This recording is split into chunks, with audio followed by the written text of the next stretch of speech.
السلام علیکم یا علی مدد اسماعیلی تاریخ میں خوش آمدید کہتی ہوں۔ آج ہم دنیا میں ایک ایسی ہستی کے بارے بات کریں گے جس کو آپ نے دیکھا ہوگا، اقوام عالم اور انسانیت کا خاموش شہزادہ شاہ کریم الحسنی علیہ السلام، آغا خان چہارم اور شمالی پاکستان میں خدمت کا روشن چراغ۔ جب دنیا طاقت، سیاست اور شہرت کی جنگوں میں الجھی ہوتی ہے، تب کہیں دور وادیوں، پہاڑوں اور خاموش بستیوں میں کچھ لوگ انسانیت کے لیے ایسا انقلاب برپا کرتے ہیں جس کی صدا شاید میڈیا کی سرخیوں میں نہ ہو، لیکن اس کا اثر نسلوں کی تقدیر بدل دیتا ہے۔ ایسا ہی ایک نام ہے پرنس کریم آغا خان، جو نہ نعرے لگاتا ہے نہ دعوے کرتا ہے، مگر وہ کام کر جاتا ہے جو کئی حکومتیں دہائیوں میں نہیں کر پاتی۔ گلگت بلتستان اور چترال پاکستان کے وہ علاقے جو قدرتی خوبصورتی، ثقافتی تنوع اور روحانی میراث میں بے مثال ہیں، مگر بدقسمتی سے دہائیوں تک ریاستی عدم توجہی، پسماندگی، غربت اور بنیادی سہولیات کی کمی کا شکار رہے۔ ان خطوں میں آغا خان کی قیادت اور ان کے اداروں نے جو خدمات انجام دیں، وہ محض فلاحی کام نہیں بلکہ سماجی انجینئرنگ کی ایک انقلابی مثال ہے۔ کیا کوئی تصور کر سکتا تھا کہ ان پہاڑوں میں جہاں کئی دہائیوں تک بچے بنیادی تعلیم سے محروم تھے، آج بچیاں انگریزی میڈیم سکولوں میں سائنس، ریاضی، کمپیوٹر اور فنون لطیفہ سیکھ رہی ہوں گی؟ آغا خان ایجوکیشن سروس نے وہ کر دکھایا جسے ریاستی نظام دہائیوں سے نہ کر سکا۔ آل رسول اہل بیت آغا خان علیہ السلام علم پر اتنا زور کیوں دیتے ہیں؟ ایک قرآن پاک سے علم کی اہمیت جان لیتے ہیں۔ سورۃ العلق 29:1-5 آیات۔ اقرأ بسم ربک الذی خلق، خلق الانسان من علق، اقرأ وربک الاکرم الذی علم بالقلم، علم الانسان ما لم یعلم۔ ترجمہ: پڑھ اپنے رب کے نام سے جس نے پیدا کیا، جس نے انسان کو خون کے لوتھڑے سے بنایا۔ پڑھ اور تیرا رب بڑا کریم ہے، جس نے قلم کے ذریعے علم سکھایا، جس نے انسان کو وہ علم دیا جو وہ نہیں جانتا تھا۔ سورۃ المجادلہ 58A آیت۔ یرفع اللہ الذین آمنوا منکم والذین اوتوا العلم درجات۔ ترجمہ: اللہ تم میں سے ایمان والوں اور علم دیے گئے لوگوں کے درجات بلند کرے گا۔ اللہم انفعنی بما علمتنی وعلمنی ما ینفعنی۔ اے اللہ، جو تو نے مجھے سکھایا ہے اس سے مجھے نفع دے، اور مجھے وہ علم سکھا جو میرے لیے نفع بخش ہو۔ قرآن پاک کے متعدد ایسی آیاتیں ہیں جس کی پش نظر اسماعیلی امام امت کو تعلیم کا زور دیتے ہیں۔ علم کو عبادت سے بھی برتری حاصل ہے۔ پہلی وحی میں علم کے بارے میں ذکر ہوا ہے۔ آغا خان فیملی اہل بیت ہے۔ انشاءاللہ ایک دن آئے گا تمام مسلمانوں کو علم سے سرشار کریں گے۔ بلتستان اور چترال میں 140 سے زائد اسکول، جن میں 50% سے زائد طالبات تعلیم حاصل کر رہی ہیں۔ اساتذہ کی تربیت، امتحانات میں شفافیت اور میرٹ کی بنیاد پر اسکالرشپ، ایک ایسا تعلیمی ماحول جو قوم کو باشعور بنا رہا ہے۔ آغا خان ایجوکیشن سروس صرف اسکول نہیں بناتا، وہ عقیدہ، فرقہ، زبان اور قوم سے بالاتر تعلیم دیتا ہے، اور یہی اس کی سب سے بڑی خوبی ہے۔ گلگت اور چترال میں قائم درجنوں کلینکس، بونی اور گلگت میں جدید اسپتال اور بنیادی طبی خدمات کے تحت زچہ اور بچہ کی صحت، ویکسینیشن، غذائیت اور بیماریوں سے آگاہی پر مسلسل کام ہو رہا ہے۔ یہ وہ نظام ہے جو نہ صرف علاج دیتا ہے بلکہ بیماری کے خلاف شعور بھی پیدا کرتا ہے۔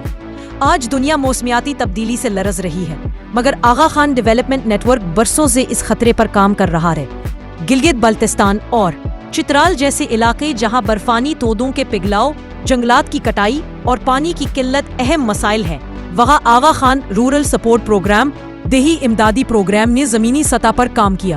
مقامی کمیونٹیز کو ماحولیاتی تعلیم، پانی کے چھوٹے ذخیرے، شمسی توانائی، جنگلات کی بحالی اور ماحول دوست زراعت جیسے پروگرامز میں شریک کیا گیا۔ یہ محض ماحول پر کام نہیں بلکہ کمیونٹی کی سوچ بدلنے کی مہم ہے، ایک ایسی سوچ جو صرف فائدہ نہیں بلکہ ذمہ داری بھی سکھاتی ہے۔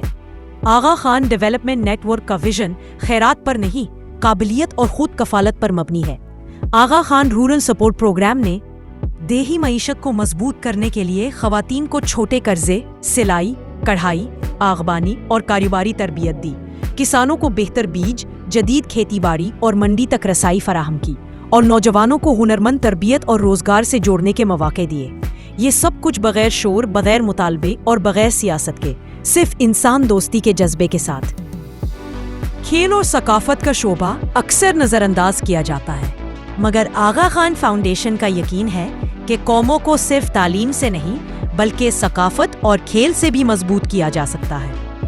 حالیہ دنوں میں فانوس فیسٹیول جو گلگت اور چترال میں منعقد ہوا، ایک تاریخی اور ثقافتی سنگ میل ہے۔ فانوس صرف کھیل کا میدان نہیں بلکہ ثقافت، مقامی موسیقی، لوک داستانوں، خواتین کی شرکت، نوجوانوں کی شمولیت اور ماحولیاتی آگاہی کا عظیم امتزاج تھا۔ یہ فیسٹیول ایک ایسا ماڈل پیش کرتا ہے جہاں علاقائی شناخت محفوظ ہو، بین الاقوامی معیار کی سرگرمیاں ہوں، نوجوانوں کو مثبت انداز میں جوڑا جائے اور مقامی معیشت، سیاحت، دستکاری اور سماجی ہم آہنگی کو فروغ ملے۔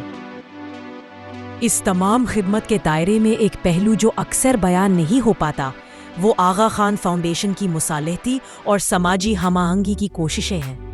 گلگت بلتستان جیسے متنوع لسانی اور فرقہ وارانہ معاشرے میں آغا خان کے اداروں نے معاشرتی ہم آہنگی، بین المذاہب رواداری اور مقامی سطح پر کمیونٹی کی شرکت کے ذریعے جس ذہنی سکون، باہمی احترام اور اجتماعی ترقی کی فضا قائم کی، وہ بذات خود ایک خاموش مگر گہری کامیابی ہے۔ یہ خدمات صرف مقامی سطح تک محدود نہیں، بین الاقوامی سطح پر بھی آغا خان ڈیولپمنٹ نیٹ ورک نے شام جیسے جنگ زدہ ملک میں جب حکومت ختم ہوئی اور انسانی بحران پیدا ہوا، لاکھوں افراد کو خوراک، رہائش، طبی سہولیات اور نفسیاتی مدد فراہم کی۔ اسی طرح دنیا بھر کے پسماندہ اور ترقی پذیر خطوں میں بھی آغا خان فاؤنڈیشن نے کئی دہائیوں سے اپنی بھرپور خدمات انجام دی ہیں۔ مشرقی افریقہ کے ممالک جیسے کینیا، تنزانیہ اور یوگانڈا میں صحت، تعلیم اور زراعت کے شعبوں میں بنیادی ڈھانچے کی ترقی سے لے کر خواتین کی خود مختاری اور بچوں کی ابتدائی نشوندہ کے پروگرام شامل ہیں۔ افغانستان میں طالبان حکومت سے قبل اور بعد میں بھی آغا خان صاحب ادارے تعلیم، صحت اور ثقافتی ورثے کے تحفظ میں متحرک رہے۔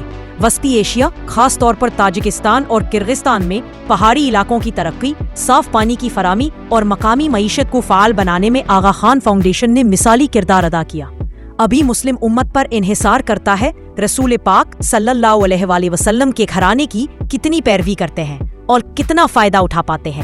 مسلم امت کو جوڑے کا صرف ایک ہی حل ہے اہل بیت کی پیروی، امامت اور خلافت، بس اس کے علاوہ کوئی حل نہیں۔ اگر آپ کو ویڈیو اچھی لگی ہو تو زیادہ سے زیادہ شیئر کریں، لائک کریں، چینل سبسکرائب کریں، اپنی قیمتی رائے کا کامنٹ باکس میں اظہار کریں۔ شکریہ۔